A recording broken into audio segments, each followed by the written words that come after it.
ಜೈ ಭೀಮ್ ಬಂಧುಗಳೇ, ನಿನ್ನೆ ಏನು ದೆಹಲಿಯ ಜಂತರ್ ಮಂತರ್ನಿಂದ ವಿದ್ಯಾರ್ಥಿಗಳ ಒಕ್ಕೂಟ ಏನಿದೆ, ಅವರು ಈ ನೀಟ್ ಪರೀಕ್ಷೆಯ ಪ್ರಶ್ನೆ ಪತ್ರಿಕೆ ಸೋರಿಕೆ ವಿರುದ್ಧ ಒಂದು ಪ್ರತಿಭಟನೆ ಹಮ್ಮಿಕೊಂಡಿದ್ರು.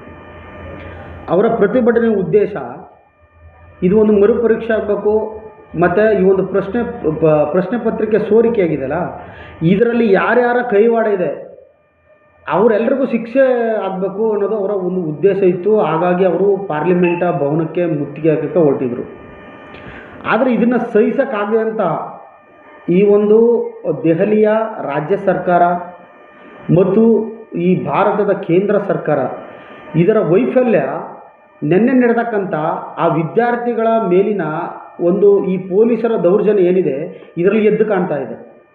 ಪೊಲೀಸರು ಏನು ಮಾಡಬೇಕಿತ್ತು ಅಂತಂತಂದರೆ ಆ ವಿದ್ಯಾರ್ಥಿಗಳಿಗೆ ಪ್ರೊಟೆಕ್ಷನ್ ಕೊಡಬೇಕಿತ್ತು.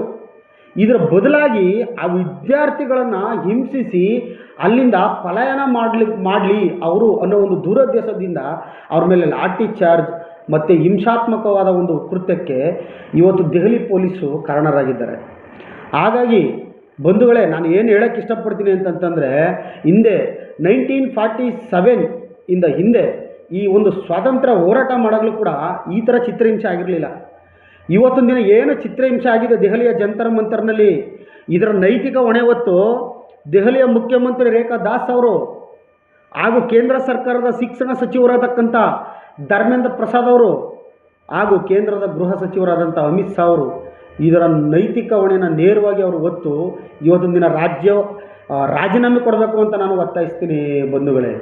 ಯಾಕೆಂತಂದರೆ ಹೋರಾಟ ನಮ್ಮೆಲ್ಲರ ಹಕ್ಕು. ಹಾಗೂ ವಿದ್ಯಾರ್ಥಿಗಳು ಇವತ್ತು ನೊಂದಿದ್ದಾರೆ. ನೀಟ್ ಪರೀಕ್ಷೆ ಪ್ರಶ್ನೆ ಪತ್ರಿಕೆ ಸೋರಿಕೆಯಾಗಿದೆ, ಅದರಿಂದ ಸಾವಿರಾರು ಜನಕ್ಕೆ ನಷ್ಟ ಆಗಿದೆ. 10,000 ಜನ ಇವತ್ತು ಆತ್ಮಹತ್ಯೆ ಮಾಡ್ಕೊಂಡಿದ್ದಾರೆ. ಇದರಲ್ಲಿ ಹೋರಾಟ ಮಾಡ್ತಕ್ಕಂಥ ಹಕ್ಕನ್ನು ಕಸಿದುಕೊಂಡಂಥ ಕೇಂದ್ರ ಸರ್ಕಾರದ ವಿರುದ್ಧ ನಮ್ಮ ಧ್ವನಿ ಎತ್ತಬೇಕಾಗಿದೆ. ವಿದ್ಯಾರ್ಥಿಗಳಿಗೆ ಜಯವಾಗಲಿ.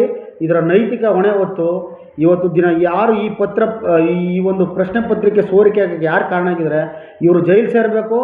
ಇದರ ಹೊಣೆ ಹೊತ್ತು ಕೇಂದ್ರ ಶಿಕ್ಷಣ ಸಚಿವ ಧರ್ಮೇಂದ್ರ ಪ್ರಸಾದ್ ಹಾಗೂ ಕೇಂದ್ರ ಶಿಕ್ಷಣ ಸಚಿವ ಅಮಿತ್ ಶಾ ಇದಕ್ಕೆ ರಾಜೀನಾಮೆ ನೀಡಬೇಕು ಅಂತ ನಾನು ಒತ್ತಾಯಿಸ್ತಿದ್ದೇನೆ. ಜೈ ಭೀಮ್ ಬಂಧುಗಳೇ.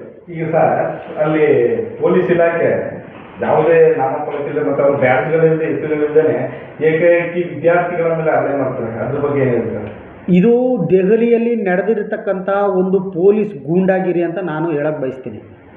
ಯಾಕಂತಂತಂದರೆ ಯಾವುದೇ ಆ ಒಂದು ರಾಜ್ಯದ ಮುಖ್ಯಮಂತ್ರಿ ಹಾಗೂ ಇದಕ್ಕೆ ಸಂಬಂಧಪಟ್ಟವರು ಇದ್ರ ವಿರುದ್ಧ ಕೇಂದ್ರ ಸರ್ಕಾರದ ವಿರುದ್ಧ ನಡ್ತಕ್ಕಂಥ ಒಂದು ಪ್ರತಿಭಟನೆ, ಕೇಂದ್ರ ಒಂದು ಗೃಹ ಸಚಿವರಾಗಿರ್ತಕ್ಕಂಥ ಅಮಿತ್ ಶಾ ಅವರು ಮತ್ತು ಆ ಒಂದು ದೆಹಲಿ ರಾಜ್ಯದ ಮುಖ್ಯಮಂತ್ರಿಗಳ ಅಪ್ಪಣೆ ಇಲ್ಲದೆಯೇ ವಿತೌಟ್ ಲೈಸೆನ್ಸ್ ಅಂದರೆ ಬ್ಯಾಡ್ಜ್ ಆಗಿರ್ಬೋದು ಅಥವಾ ಅವರ ಒಂದು ನಾಮಫಲಕ ಆಗಿರ್ಬೋದು ಅಥವಾ ಅವ್ರಿಗೊಂದು ಡಿಸಿಗ್ನೇಷನ್ ಇಲ್ಲದೆ ಲಾಠಿ ಚಾರ್ಜ್ ಮಾಡಿದ್ದಾರೆ ಅಂತಂದರೆ ಇದು ಆ ಒಂದು ರಾಜ್ಯ ಸರ್ಕಾರದ ವೈಫಲ್ಯ.